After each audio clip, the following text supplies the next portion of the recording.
Hi hello friends, എല്ലാ കൂട്ടുകാർക്കും നമ്മുടെ ഇനി വരാൻ പോകുന്ന ആഴ്ചയിലെ അടിപൊളി പ്രൊമോ റിവ്യൂയിലേക്ക് തന്നെ സ്വാഗതം കേട്ടോ. അങ്ങനെ ഞങ്ങളുടെ പ്രൊമോ, അതായത് ഇന്ന് വൈകിട്ട് വരേണ്ട പ്രൊമോ ഓൾറെഡി ഇപ്പൊ വന്നിട്ടുണ്ട്. അപ്പൊ അതിന്റെ റിവ്യൂ ആണ് പറയാൻ പോണത്. അങ്ങനെ മനോഹറിനെ കുറിച്ച് ഷാരി ഇന്നത്തെ എപ്പിസോഡിൽ കിരണിനോടും കല്യാണത്ത് പറയുന്നുണ്ട്. അവനിപ്പോ പുതിയ നാടകമായിട്ടാണ് ഇറങ്ങിയിരിക്കുന്നത്. അവന്റെ മോളെ കാണണം പോലും ഏത് നേരം മോളെ കുറിച്ചുള്ള ചിന്തയാണെന്നാണ് പറയണത്. അത് അവന്റെ പുതിയ നാടകമാണ്. കാരണം ജയിലിൽ പെണ്ണുങ്ങളൊന്നുമില്ലല്ലോ വളച്ച് വീഴ്ത്താനായിട്ട്. അപ്പൊ മോളെ കാണണം, മോൾക്ക് ഭയങ്കര സ്നേഹമാണെന്നൊക്കെ പറഞ്ഞു ഓരോരോ അടവുകൾ എടുക്കാണ് അവൻ എന്നൊക്കെ ഇങ്ങനെ പറയുന്നുണ്ട്. വീട്ടിൽ വന്നതിന് ശേഷം കിരണും കല്യാണിയും അതേക്കുറിച്ച് സംസാരിക്കുകയാണ്. എനിക്കെന്തോ അതൊരു അടവായിട്ട് തോന്നണില്ല കല്യാണി എന്ന് കിരൺ പറയുമ്പോൾ കല്യാണി പറയുന്നുണ്ട്, അത് എനിക്കും അങ്ങനെ തന്നെയാ തോന്നുന്നത്. അത് അടവൊന്നുമല്ല, അവൻ ആ കുട്ടിയെടുത്ത് പ്രത്യേക ഒരു ഇഷ്ടവും സ്നേഹവും ഒക്കെ ഉണ്ടായിരുന്നു എന്ന് പറയുന്നുണ്ട്. നമ്മൾ തന്നെ നമ്മുടെ തൊട്ട് മുമ്പിലല്ലേ, നമ്മൾ കാണുന്നതല്ലേ. അവള് പല സമയത്ത് ഇല്ലാത്ത സമയത്ത് അവനല്ലേ ആ കുഞ്ഞിനെ നോക്കിക്കൊണ്ടിരുന്നത്. പുറത്തിറങ്ങുമ്പോഴൊക്കെ നമ്മൾ എത്രയോ വട്ടം കടകളിൽ വെച്ച് കണ്ടിട്ടുണ്ട് ആ കുഞ്ഞിനോട് അവൻ സ്നേഹത്തോടെ പെരുമാറുന്നതും സാധനങ്ങളൊക്കെ വാങ്ങിച്ചു കൊടുക്കുന്നതും.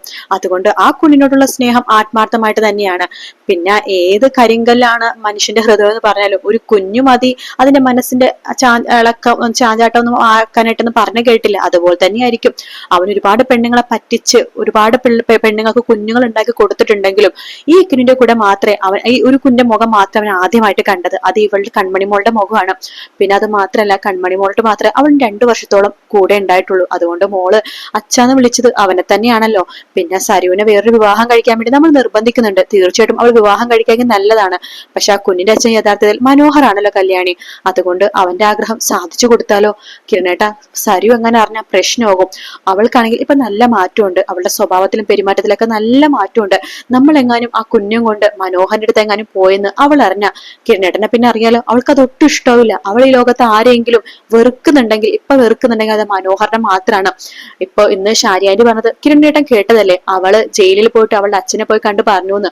മനോഹരനെ കൊന്നിട്ട് വരികയാണെങ്കിൽ അച്ഛനായിട്ട് ആക്സെപ്റ്റ് ചെയ്യാന്ന്. അപ്പൊ അതിന് തന്നെ കിരണ്ണേട്ടന്റെ ഒരു അർത്ഥം മനസ്സിലായില്ലേ. അവൾ അത്രമാത്രം വെറുക്കുന്നുണ്ട് മനോഹരനെ. അവള് കുഞ്ഞിന് കിരണേട്ടന്റെ അച്ഛനും അമ്മയുടെ കയ്യിൽ കൊടുത്തതിന് വ്യക്തമായിട്ടുള്ള കാരണമുണ്ട് കിരണേട്ട. കാരണം കുഞ്ഞ് അവരുടെ കയ്യിൽ സേഫ് ആക്കി അവൾ വെച്ചതാണ്. മാത്രല്ല, അതിനുശേഷം മനോഹർ പുറത്തു വരികയാണെങ്കിൽ അവള് മനോഹറിനെ കൊന്ന് ജയിലിൽ പോവാണെങ്കിൽ അവളുടെ കുഞ്ഞും അമ്മമാരും സേഫ് ആക്കാൻ വേണ്ടിയിട്ടാണ് അവൾ എല്ലാ കാര്യങ്ങളും നോക്കുന്നത്. അപ്പൊ അങ്ങനെ ഇരിക്കും നമ്മൾ ആ കുഞ്ഞിനെ കൊണ്ട് മനോഹരുടെ അടുത്ത് പോയി കഴിഞ്ഞാൽ പ്രശ്നമാവില്ലേ എന്ന് ചോദിക്കുകയാണ്. അത് ശരിയാണ്, സരിയും അറിയാതെ നമുക്ക് കൊണ്ടുപോയാലോ. പക്ഷേ അറിയാലോ, അവിടെ കുറെ പേരുണ്ട്. ഈ കാര്യങ്ങൾ എങ്ങനെ അറിഞ്ഞ, ബഗാസുന്റെ ചെവിയിൽ അറിഞ്ഞ അതെങ്ങനെയാണെങ്കിലും സരിയും അറിയൂ. പിന്നെ അതൊരു പ്രശ്നമാകില്ലേ. ഞാൻ നോക്കട്ടെ, ജയിൽ സൂപ്രണ്ടിന് ഞാൻ സംസാരിച്ചു നോക്കാം. മനോഹരനെ മാത്രം മാറ്റി നിർത്തി ഒന്ന് അറിയാത്ത രീതിയിൽ കൊണ്ടുവന്നിട്ട് ഒന്ന് കാണിച്ചു കൊടുക്കാൻ പറ്റുമെന്ന് ഞാൻ സംസാരിച്ചു നോക്കാം എന്നൊക്കെ കിരൺ പറയുന്നുണ്ട്. അതിനുശേഷം സൂപ്രണ്ടിനോട് സംസാരിച്ച കിരണും കല്യാണിയും കൂടി കൺമണി മോളെയും കൂട്ടി പുറത്തേക്ക് പോകാൻ പോകണമെന്നാണ് സരിയുവിനോട് പറയുന്നത് കേട്ടോ. അപ്പൊ സരിയു ചോദിക്കണ്ടേ എങ്ങോട്ടേക്കാ പോകണം ചോദിക്കുമ്പോ, ഞങ്ങള് വെറുതെ പുറത്തേക്ക് പോവാണ്, കല്ലുമോനെയും കൂട്ടുന്നുണ്ട്. അപ്പൊ കൺമണി മോളെയും കൂട്ടി കൂട്ടിക്കൊണ്ടുപോകാൻ വിചാരിച്ചു. അല്ല, സരിയു ഒന്നും ഓഫീസിൽ പോകുന്നില്ല? ആ, ഞാൻ പോകുന്നുണ്ട് എന്ന് പറയാണ്. അങ്ങനെ സരിയു ഓഫീസിലേക്ക് പോകുമ്പോഴേക്കും കിരണും കല്യാണിയും കൂടി കൂട്ടിയിട്ട് ദീപയെടുത്തും പ്രകാശനോടും പറയുന്നുണ്ട്, ഞങ്ങളൊന്ന് ജയിൽ വരെ പോകണം, മനോഹരനെ കാണിക്കണം കുഞ്ഞെന്ന് പറയുമ്പോ പ്രകാശനും ദീപയും പറയുന്നുണ്ട്, മക്കളെ അത് വേണോ? അല്ല, സരിയുവിന്റെ സ്വഭാവം നിങ്ങൾക്ക് അറിയാലോ. ഇനി ഈ കാരണം കൊണ്ട് അവള് പഴയ സ്വഭാവത്തിലേക്ക് ആയാലോ? കല്യാണി പറയണ്ടേ, അവള് പഴയ സ്വഭാവത്തിലേക്ക് എന്തായാലും ആവില്ല. അവൾക്ക് ദേഷ്യം വരുമെങ്കിൽ പഴയ സ്വഭാവത്തിലേക്കൊന്നും ആവില്ലെന്ന് പറയാണ്. അങ്ങനെ കിരണും കല്യാണിയും കൂടി കൺമണി മോളെ ജയിലിലേക്ക് കൊണ്ടുപോകാട്ടോ. അപ്പൊ മനോഹർ ഒട്ടും പ്രതീക്ഷിക്കണില്ല ഇവരാണ് കാണാൻ വരുന്നത്. കാരണം മനോഹറിനെ കാണാൻ മാത്രമാണ് അവിടെ ആരും വരാത്തത്. ബാക്കി എല്ലാവരെ കാണാനായിട്ട് വല്ലപ്പോഴെങ്കിലും കൂട്ടുകാരും ആരെങ്കിലും ഒക്കെ വരുന്നുണ്ട്. അങ്ങനെ മനോഹർ ആരാണെന്നൊന്നും മനസ്സിലാവാതെ പെട്ടെന്ന് പുറത്തേക്ക് പോകുമ്പോഴേക്കും കുഞ്ഞിന്റെ കരച്ചില് കേൾക്കാണ് കേട്ടോ. അത് കേൾക്കുമ്പോൾ മനോഹറിന്റെ മനസ്സിലായി കൺമണി മോളാണ്. മനോഹറിന്റെ കണ്ണ് അപ്പൊ തന്നെ നിറയാണ്. മനോഹർ വേഗം സെല്ലിന്റെ അടുത്തേക്ക് വന്ന് നോക്കുമ്പോഴേക്കും കല്യാണിയുടെ കയ്യിൽ കൺമണി മോളുണ്ട്, കിരണും ഉണ്ട് കൂടെ. അവര് മനോഹറിന്റെ അടുത്തേക്ക് കൺമണി മോളെ കാണിക്കാൻ വേണ്ടി കൊണ്ടുവന്നിരിക്കുകയാണ്. അത് കാണുമ്പോൾ തന്നെ മനോഹർ പൊട്ടിക്കരയാണ്. നീ എന്തിനാടാ കരയുന്നത് എന്ന് കിരൺ ചോദിക്കുമ്പോ, എന്റെ മോളെ കാണിച്ചു തന്നല്ലോ നിങ്ങൾ ആ കത്ത് വായിച്ചിട്ട് നിങ്ങൾ എനിക്ക് കൊണ്ടത് കാണിച്ചു തന്നല്ലോ എന്ന് പറയുമ്പോ, ആ കത്ത് വായിച്ചപ്പോ ഞങ്ങൾക്ക് തോന്നി നിനക്ക് മോളോട് ആത്മാർത്ഥമായിട്ടുള്ള സ്നേഹം ഉണ്ടെന്ന്, അതുകൊണ്ട് കൊണ്ടുവന്നതാ. ഞാൻ എന്തുമാത്രം നിങ്ങളെയൊക്കെ ദ്രോഹിച്ചിട്ടുണ്ട്. പക്ഷെ നിങ്ങൾ എല്ലാവരും സ്നേഹിക്കാൻ മാത്രമേ ഉള്ളൂ. നിങ്ങളെ പോലെ ആവാൻ നിങ്ങൾക്ക് മാത്രമേ സാധിക്കുള്ളൂ. വേണ്ട വേണ്ട, നിന്റെ പുകഴ്ത്തലും കാര്യങ്ങളൊന്നും വേണ്ട. ദേ, ആരും അറിയരുത് ഞങ്ങൾ കൺമണിമുളെ കൊണ്ട് കാണിച്ച കാര്യം. അറിയാലോ, നീ ഇത് പോയിട്ട് വിക്രത്തിനോടോ ബഗാസുരനോടോ അങ്ങനെ പറഞ്ഞു കഴിഞ്ഞാല് പിന്നെ അത് സരിവ് അറിയും. അവളുടെ സ്വഭാവത്തിൽ ഇപ്പൊ നല്ല മാറ്റമുണ്ട്. അവൾക്ക് പഴയ പോലെ വൈരാഗ്യോ ദേഷ്യമോ ആരോടും ഇല്ല, നിന്നോട് മാത്രമേ ഉള്ളൂ. അവളിപ്പോ നല്ല രീതിയിലാണ് ജീവിക്കണത്. ഞങ്ങളുടെ കമ്പനിയിൽ വർക്ക് ചെയ്യുന്നുണ്ട് അവള്. നല്ല രീതിയിൽ അവൾക്ക് മാറ്റമുണ്ട്. അവൾക്ക് പറ്റുന്നൊരു ആലോചന വന്നാൽ കല്യാണം നടത്തി കൊടുക്കാന്ന് നമ്മൾ വിചാരിക്കുന്നുണ്ട്. പക്ഷെ നീ അതിന്റെ ഇടയിൽ കയറി വരരുത്. മനോഹർ പറയുന്നുണ്ട്, തീർച്ചയായിട്ടും സരിവിന് നല്ലൊരു ബന്ധം കിട്ടുകയാണെങ്കിൽ നിങ്ങൾ അവളുടെ വിവാഹം വിവാഹം നടത്തി കൊടുക്കണം. പക്ഷെ കൺമണിമോള് അവളെ മാത്രം എനിക്ക് വല്ലപ്പോഴും ഇതുപോലെങ്കിലും കണ്ടാൽ മതി, എനിക്ക് എന്റെ കുഞ്ഞിനെ എടുക്കാൻ പറ്റുന്നില്ലല്ലോ എന്ന് മനോഹർ പറയുമ്പോഴേക്കും കല്യാണി കുഞ്ഞിന്റെ കൈ എടുത്തിട്ട് സെല്ലിലേക്ക് ഇങ്ങനെ വെക്കുവാട്ടോ. അവ മനോഹർ കൈ വെച്ച് കുഞ്ഞിന്റെ കൈകളിൽ ഇങ്ങനെ തൊടുന്നുണ്ട്. ശേഷം കുഞ്ഞിനെ ഒരു ഉമ്മ കൊടുക്കാൻ വേണ്ടി കല്യാണി പറയുമ്പോ മനോഹറിന് ഒരു ഉമ്മ കൊടുക്കുന്നുണ്ട്. കുഞ്ഞിന് മനോഹറിന് ഭയങ്കര സന്തോഷമാണ്. കിരണിന്റെയും കരണിന്റെ മുമ്പിൽ കൂപ്പ് കൈയായിട്ട് മനോഹർ പൊട്ടിക്കരയാട്ടോ. അത് കാണുമ്പോ ഒരു ചെറിയൊരു ബുദ്ധിമുട്ട് കിരണിനും കരണിനും തോന്നുന്നുണ്ടെങ്കിലും അവനത് അനുഭവിക്കണം, ഇതിനപ്പുറം അനുഭവിക്കണം. കാരണം ഒരുപാട് പെമ്പിള്ളേർ ഇതുപോലെ അവനെ ആലോചിച്ച് ഇപ്പോഴും കരയുന്നുണ്ട്. അതുകൊണ്ട് നീ ഇത്രയൊന്നും കരഞ്ഞാൽ പോരടാ, നീ ഇതുപോലെ നരകിച്ച് ജീവിക്കണം, അതായിരിക്കും ദൈവത്തിന്റെ വിധി.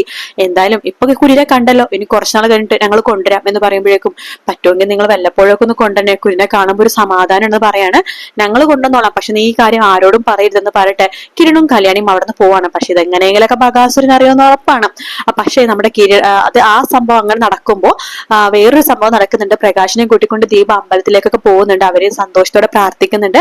ദീപ പ്രകാശിന്റെ നെറ്റിയിൽ ചന്ദനവും പ്രകാശൻ ദീപയുടെ നെറ്റിയിൽ ചന്ദനവും വെച്ചു കൊടുക്കുന്നുണ്ട്. കുങ്കുമം സിന്ദൂര രേഖയെ തൊടാൻ പറ്റത്തിന്റെ വിഷമം പ്രകാശനുണ്ട് കേട്ടോ, ദീപക്കും ഉണ്ട്. കാരണം വിവാഹബന്ധം വേർപെടുത്തിയല്ലോ. പക്ഷെ എങ്കിലും പ്രകാശം മിക്കവാറും ദീപനെ വീണ്ടും വിവാഹം കഴിക്കാൻ ചാൻസ് ഉണ്ട്. അപ്പൊ ആ ഒരു ഭാഗം പ്രൊമോയിൽ കാണിക്കുന്നുണ്ട്.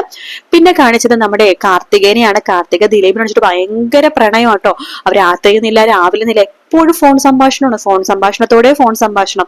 അങ്ങനെ രാവിലെ പരിസരം മറന്ന് കാർത്തിക വീട്ടിൽ തന്നെ ഫോണിൽ സംസാരിച്ചുകൊണ്ടിരിക്കുന്ന സമയത്ത് ഗംഗപ്രസാദ് മതിൽ ചാടിയോ ജയിലിൽ ചാടിയോ എങ്ങനെയോ ചാടി പുറത്തേക്ക് വരുന്നുണ്ട്. തലയിൽ കെട്ടൊക്കെ ഉണ്ട് കേട്ടോ. ഇപ്പൊ ഗംഗപ്രസാദിനെ ജയിലിൽ കിടക്കുമ്പോ കെട്ടും തലയിൽ കാര്യങ്ങളൊന്നുമില്ല. പക്ഷെ ഇപ്പൊ കെട്ട് കാണുന്നുണ്ട് പ്രൊമോയില്. തലയിൽ വലിയ കെട്ടൊക്കെ ആയിട്ടാണ് ഗംഗപ്രസാദ് കാർത്തികയുടെ അടുത്തേക്ക് വരുന്നത്. കാർത്തിക സമയത്ത് ദിലീപിനെ ഫോൺ ചെയ്തുകൊണ്ടിരിക്കുകയാണ്. അപ്പൊ ഫോൺ ചെയ്ത് തിരിഞ്ഞു നിൽക്കായിരിക്കും. ആ സമയത്ത് അവിടെ ഉണ്ടായിരുന്ന വലിയൊരു പൂച്ചട്ടി എടുത്തിട്ട് ഗംഗപ്രസാദ് പതുക്കെ വരികയാണ് കാർത്തിക അടുത്ത്. കാർത്തിക പതുക്കെ ഒന്ന് തിരിയുമ്പോഴേക്കും ഗംഗപ്രസാദ് അടുത്തെത്തിയിട്ടുണ്ടാവും. അപ്പൊ തന്നെ ഗംഗപ്രസാദ് വേഗം തന്നെ ആ പൂച്ചട്ടി എടുത്ത് കാർത്തികയുടെ തലക്കിട്ട് അടിക്കാണ്. കാർത്തിക ബോധം പോയി രക്തം വാർന്ന് ഇങ്ങനെ കിടക്കാണ്, മരിച്ച പോലെ ഇങ്ങനെ കിടക്കാണ്. പക്ഷെ അത് മരിച്ച പോലെ തന്നെ നമ്മൾ അങ്ങനെയാ കാണിക്കണം, മരിച്ചു എന്ന രീതിയിലാണ് നമ്മളെ പ്രൊമോയിൽ കാണിച്ചത്. പക്ഷെ അതിന് മുമ്പ് വേറൊരു സീൻ കാണിച്ചായിരുന്നു. ലക്ഷ്മിയമ്മ ഉറക്കത്തിന്ന് ഇങ്ങനെ കാർത്തിക് എടുത്ത് സംസാരിക്കണം. എനിക്ക് തോന്നുന്നു ഇനി ലക്ഷ്മിയമ്മ കണ്ട സ്വപ്നം ആവാൻ ചാൻസ് ഉണ്ട് അത്. അപ്പൊ എനിക്ക് തോന്നുന്നു സ്വപ്നം ആവാനാ ചാൻസ് ഉണ്ട്. പക്ഷെ പ്രൊമോയില് മരിക്കുന്ന ഇങ്ങനെ ഗംഗപ്രസാദ് ഇങ്ങനെ അടിച്ചിട്ടു കാർത്തിക് ഇങ്ങനെ നിലത്തേക്ക് മലർന്ന് വീണ് കിടക്കുന്നതും കാണിക്കുന്നുണ്ട്. അപ്പൊ എന്തായാലും അങ്ങനത്തെ നല്ല അടിപൊളി ഭാഗങ്ങൾ പ്രൊമോയില് കാണിച്ചത്. എന്തായാലും ഇന്ന് വൈകുന്നേരത്തെ പ്രൊമോ നേരത്തെ വന്ന സ്ഥിതിക്ക് നമ്മുടെ വീക്കെൻഡ് പ്രൊമോ ഇപ്പൊ ഞാൻ പറഞ്ഞ ഈ ഭാഗങ്ങൾ മാത്രമുള്ള, എക്സ്ട്രാ ഒരു ഭാഗം പോലും കാണിച്ചിട്ടില്ല. ഈ ജയിലിലേക്ക് കിരണും കല്യാണം കൺമണിമോളെ കൊണ്ടുപോകുന്നതും അതുപോലെ തന്നെ പ്രകാശനും ദീപയും കൂടി അമ്പലത്തിൽ ഒരുമിച്ച് പോണതും പ്രാർത്ഥിക്കുന്നതും ചന്ദനക്കുറുത്ത് വെച്ച് കൊടുക്കുന്നതും കാർത്തികയുടെയും ദിലീപിന്റെ പ്രണയ സല്ലാപവും അതിനുശേഷം കാർത്തികയുടെ തലക്കിട്ട് ഗംഗപ്രസാദ് തലക്കിട്ട് ആ പൂച്ചട്ടി വെച്ച് അടിക്കുന്ന ഭാഗവും, ഈ 3 ഭാഗങ്ങളാണ് പ്രൊമോയിൽ കാണിച്ചത്. അപ്പോൾ വീഡിയോ ഇഷ്ടപ്പെടുകയാണെങ്കിൽ ലൈക്ക് ചെയ്യാനും അതുപോലെ തന്നെ സബ്സ്ക്രൈബ് ചെയ്യാനും കമന്റ് ചെയ്യാനും മറക്കല്ലേ കേട്ടോ. മറ്റൊരു വീഡിയോ ആയിട്ട് വീണ്ടും കാണാം ഫ്രണ്ട്സ്. എല്ലാവർക്കും ടേക്ക് കെയർ. Bye bye.